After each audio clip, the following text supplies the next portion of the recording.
Hi guys, today I'm going to show you how we can get more control from the Falloff map.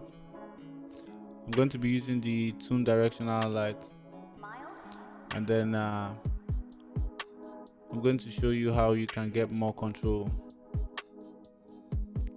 So I'm just going to add my Toon material, and then I'm going to add the same normal map from the last tutorial, and then I'm going to add the 3D transform and a box projection.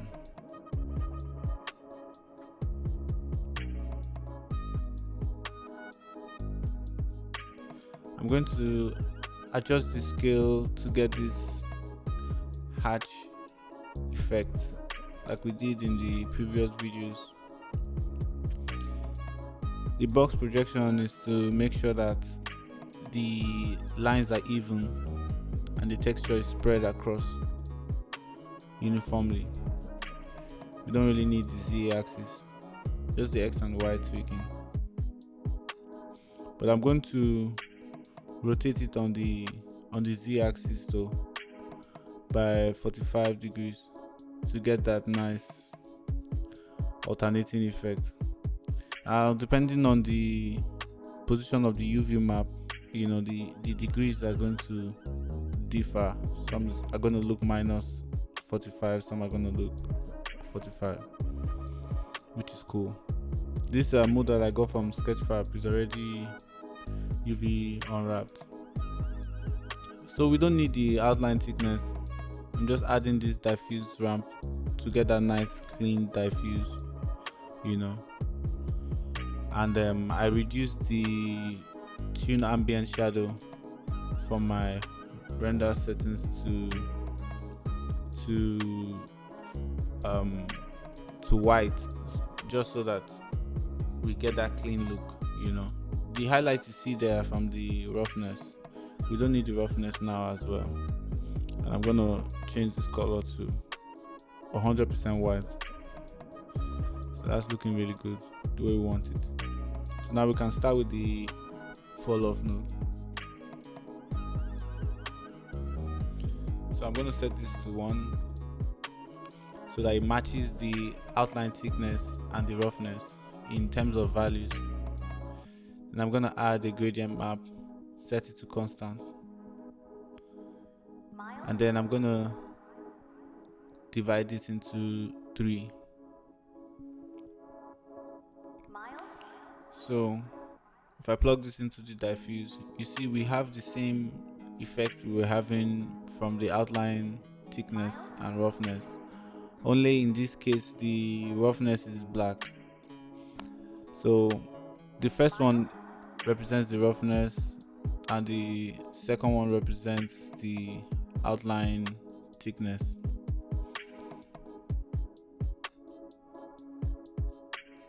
So if I change the center color, we have our base diffuse,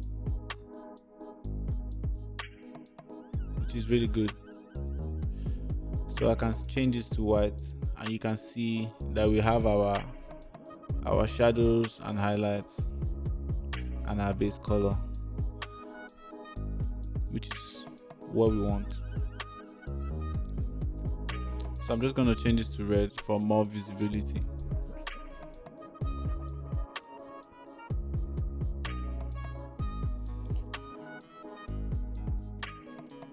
Now, remember the last time we used the eye ray, but now we're going to use the 180 degrees.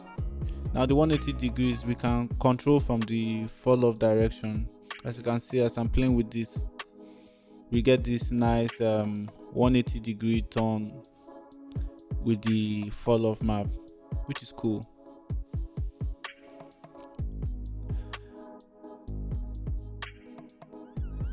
But we want more control over it, so I'm just tweaking this to my likeness. If we increase the roughness here, you see that we get an additional highlight on here that is responding to the directional light, and what is controlling the light direction is that object data node. So we're just going to add the object data node here, and we're going to connect the rotation into the rotation here, and then I'm going to create an empty plain arrow. Just adjust the scale here so it's visible, it's not too big, doesn't matter the size. So here we have this empty. I'm just gonna call it sun, right? Now I'm gonna go to the directional light, and I'm going to replace the object with the empty. As you can see, the roughness is responding to it. Now I'm going to change the Falloff direction as well to the same empty, and now you see that on a 180 degree, both the roughness and the Falloff are moving accordingly.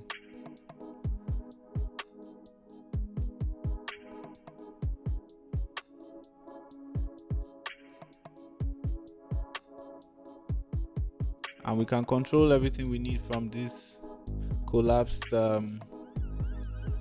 property menu. We don't have to go into the shader editor. We can just control everything from here in real time, which is really cool. So if we can still now add our outline, maybe change the color to a shade of blue to just give it a nice variation. Now you see that we have like 5 different colors here, and they are all following the empty direction, because the empty is controlling the light and as well the texture.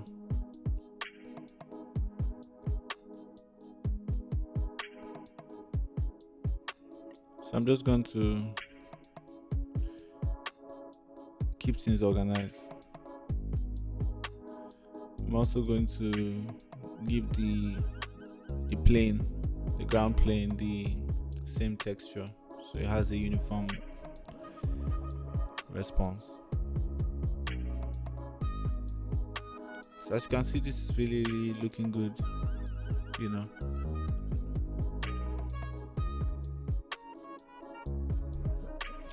can see the normal map is really carrying and bringing this to life.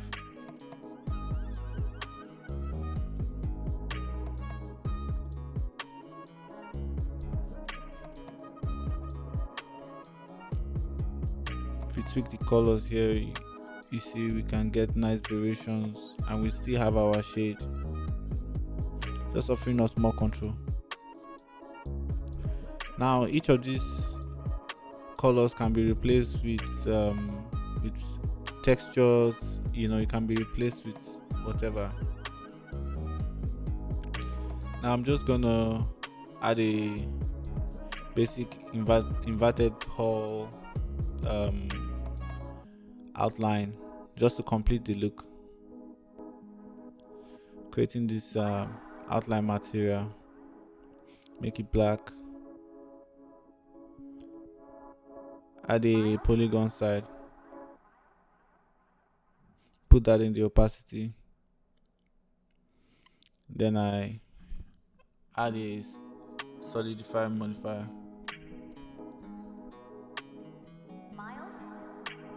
flip the normals, change the material slot to 1 so it uses the outline material we created, and then I clamp it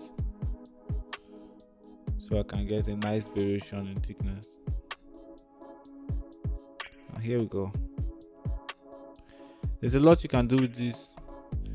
I don't want to make this a lengthy video. I'm not a fan of lengthy tutorials, but if you want to see more, there's a lot more we can do with this. I wanted to keep this one straight to the point. You know, let me know if you like videos like this and you want to see more. Thank you.